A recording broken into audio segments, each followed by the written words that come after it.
Welcome to the menu creation tutorial video. Understanding the structure of your menu is essential in Omega, as it is organized into various sections nested within each other. First, you have categories, which represent the main big categories in your restaurant, such as food, beverages, and tobacco. Within each category, you have divisions, followed by groups, and finally, sales items. Let's start creating your menu. Access the back office. Go to Setup and select Categories. Here you will find the main categories that should be used, created by default on your system: food, beverages, tobacco, and miscellaneous. And in case you needed to modify, you can use this button, and for adding a new category, click on New and enter the category name, along with an optional image. Save the category to proceed. The second step is creating divisions within each category. In Setup, select Divisions. Click on New. Enter the division name, and its relevant category, and click on Save. And the system will automatically save the division, and generate an automated ID for it, or you have also the choice to add the division ID manually as desired.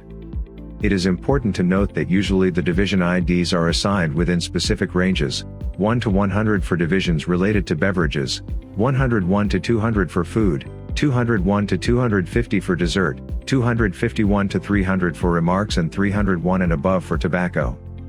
The division ID will be automatically assigned to the division while creating it, according to its chosen category. Note that the system will print the items on the invoice in the same order of the division IDs. Moving on, the third step is to create groups within each division. In Setup, select Groups. A list of already created groups will appear, showing the number of sales items in each group. To add a new group, click on New. You can select one of our predefined groups, or create a custom group by entering the desired name.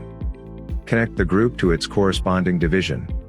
In the Tax Plus Service section, you can determine if the items inside this group will be subject to a tax or a service charge. Additionally, you have the flexibility to choose from 5 different taxation modes, granting the privilege to use different tax modes for groups if required. Here, you can decide whether to create a screen for this group.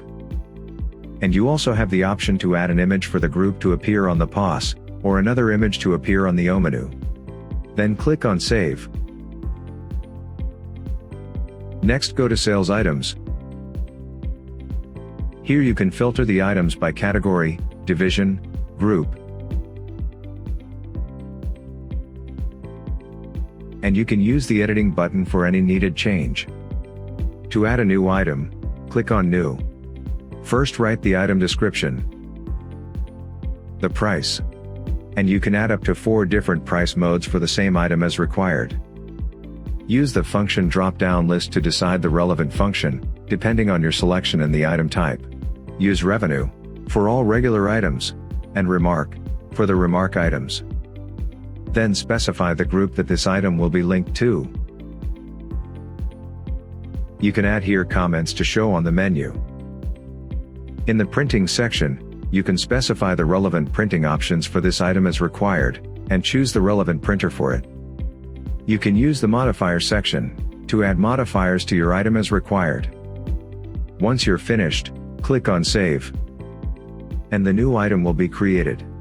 Finally, proceed to create screens for each group. From Setup, Screens. Click on New, and add the screen name. Then Save. Go to Screen Setup. Choose the relevant screen.